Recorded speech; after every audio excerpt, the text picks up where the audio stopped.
लेखक विश्वास पाटील यांच्या पांगिरा या कादंबरीवर आधारित येतोय त्याच नावाचा सिनेमा म्हणजे पांगिरा हा सिनेमा। पाणी समस्या आणि त्यामुळे ढवळून निघणारं समाज जीवन अशी या सिनेमाची कथा आहे। राजीव पाटील यांचं दिग्दर्शन असलेल्या सिनेमात उपेंद्र लिमये, मीता सावरकर, स्मिता तांबे हे कलाकार आहेत। या सिनेमाद्वारे मीता सावरकर मराठी सिनेमात पदार्पण करते। या सिनेमातल्या रोलबद्दल आणि एकंदरीतच अनुभवाबद्दल मीता आणि स्मिताशी गप्पा मारल्यात आमचे रिपोर्टर प्रणाली मोरेनं।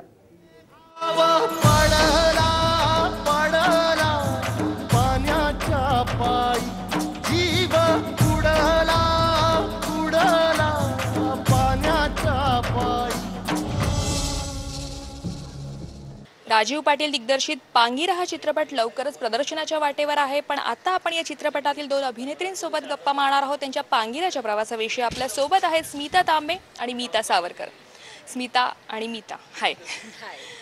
कसा होता स्मिता पांगिराचा अनुभव तुझा? पांगिराचा अनुभव सांगायचा झाला तर मी असं म्हणेन की काही गोष्टी असतात किंवा काही सिनेमे असतात ते आपल्याला वेगळ्या काही सेक्टर्समध्ये फार सेन्सिबल बनवत असतात। खूप अवेअरनेस आपल्यामध्ये निर्माण करत असतात स्वतः काम करत असताना। तशा प्रकारचा अवेअरनेस आणि तशा प्रकारच्या काही विषयांची फार सेन्सिबल होणं आणि काही विषयांना रिलेट करणं, ती दुःख समजावून घेणं, असा सगळा अनुभव पांगिरातला माझा होता असं मला वाटतं। मीता, याआधी तुला आम्ही बऱ्याच ॲडमधनं पाहिलेलं आहे, लोकांची आवडती आहेस तू घराघरातनं, आणि चित्रपट म्हणून तू पहिल्यांदाच लोकांसमोर येतेस। कसा होता तुझा अनुभव? खूप मस्त अनुभव होता। को आर्टिस्ट आमचे सगळे सहकलाकार, सगळे तंत्रज्ञ, अशी अप्रतिम टीम, स्ट्रॉंग टीम, आणि अशा कलाकृतीमध्ये माझं पदार्पण म्हणजे नक्कीच काहीतरी उत्सुकता निर्माण होणार आहे लोकांना बघण्यात। आणि अनुभव फार छान होता, कारण कसं आहे की ही जी व्यक्तिरेखा मी करते, असा रोल मिळणं हीच एक नशिबाचा भाग असतो असं मी म्हणेन। मी स्वतःला खूप भाग्यशाली समजते, कारण बरेच वेळेला एक पॅटर्नचे चित्रपट असतात की ज्याच्यामध्ये एक हिरो आहे, हिरोईन आहे, रोमॅन्टिक फिल्म, ही अगदीच वेगळी व्यक्तिरेखा आहे ज्याच्यामध्ये असं काहीच नाही आहे। एक शहरातली मुलगी गावामध्ये जाऊन राहते, तर गावातली अनेक कॅरेक्टर्स आणि ही मुलगी यांचा संवाद, त्यांच्यात घडणाऱ्या गोष्टी, असा तो चित्रपट आहे। त्यामुळे एकीकडे पांगिरा हा तुम्ही माझ्या डोळ्यातनं पाहणार आहात, म्हणजे सुमित्राच्या व्यक्तिरेखेच्या डोळ्यातून पाहणार आहात। पण मी काय म्हणते दादा, झाडं तोडायलाच नको। राजकारण आहे ताई, सोकाजीराव देशमुख येतो सरपंच, असं थोडीच गप बसत। पांगिरामध्ये नेमक्या कशा प्रकारची भूमिका आहे, नेमकं काय तू याच्यामध्ये कशा प्रकारे ती भूमिका वठवलीस, काय सांगशील? ते कुटुंब शेतकऱ्याचं आहे, डेफिनेटली गाव पांढरीची गोष्ट आहे, आणि त्या शेतकऱ्याची, त्या नवरा बायकोंची अशी समस्या आहे की त्यांच्या शेतीला पाणी नाही। अनुभव असा म्हणेन की आज मला सकाळी मी नळ उघडला तर मला हात धुवायला पाणी असतं, मला आंघोळीला पाणी असतं, मला सगळ्याला पाणी असतं, आणि तेच एक दुःख आहे की मला पिकवायला पाणी नाही आहे, मला सर्वाईव्ह होण्यासाठी पाण्याची गरज आहे, मी जगू शकत नाही पाण्याशिवाय।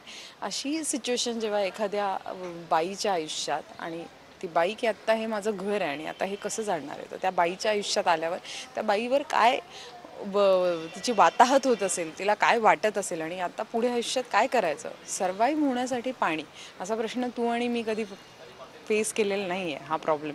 त्यामुळे तो प्रश्न असा होता जो तुझ्या माझ्यासारख्या मुलीने फेस न केलेला, असा प्रश्न मी लोकांसमोर मांडते।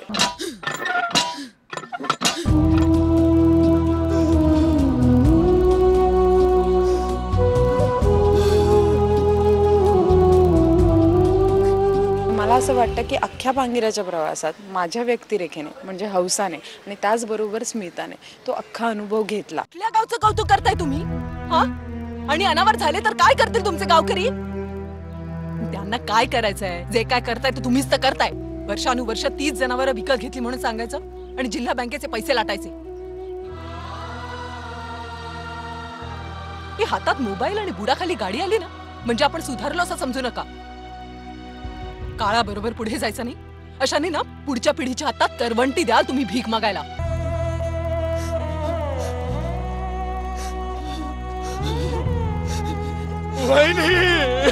सगळ्यांची मदत तुला कशी मिळाली, आणि महत्त्वाचं म्हणजे राजीव बद्दल काय सांगशील? फारच अप्रतिम अनुभव होता, कारण की राजीव जेव्हा असिस्टंट होता सिरियलमध्ये तेव्हा मी लीडमध्ये काम केलेलं आहे. राजीव त्याच्यानंतर मराठी चित्रपटामध्ये मोठा झाला, स्टार झाला आणि मी ॲडव्हर्टायझिंगमध्ये बऱ्यापैकी काम केलं. तिकडे बऱ्याच फिल्म दिग्दर्शकांबरोबर मी ऑन अँड ऑफ काम करत होते. त्याच्यानंतरची माझी ही पहिली फिल्म आहे. त्यामुळे राजीवच्याकडे त्याचा अनुभव इतके वर्षांचा चित्रपटांचा आणि माझी पहिली फिल्म, तर त्या दोन्ही गोष्टी जुळून आल्या असं म्हणू. आणि ते फार छान तो अनुभव होता, कारण जवळजवळ 1 महिना मी तिथे राहिले होते गिरवी गावामध्ये. आणि आम्ही चर्चा करत असू की आता ही व्यक्तिरेखा कशी रिॲक्ट करेल. मी मगाशी तुला म्हटलं त्याप्रमाणे की संवाद कमी असताना एखादी व्यक्तिरेखा जेव्हा फक्त चेहऱ्यावरच्या एक्सप्रेशनपर्यंत लोकांपर्यंत पोहोचत असते आणि कॅमेरा ते टिपत असतो, ते करणं खूप कठीण असतं.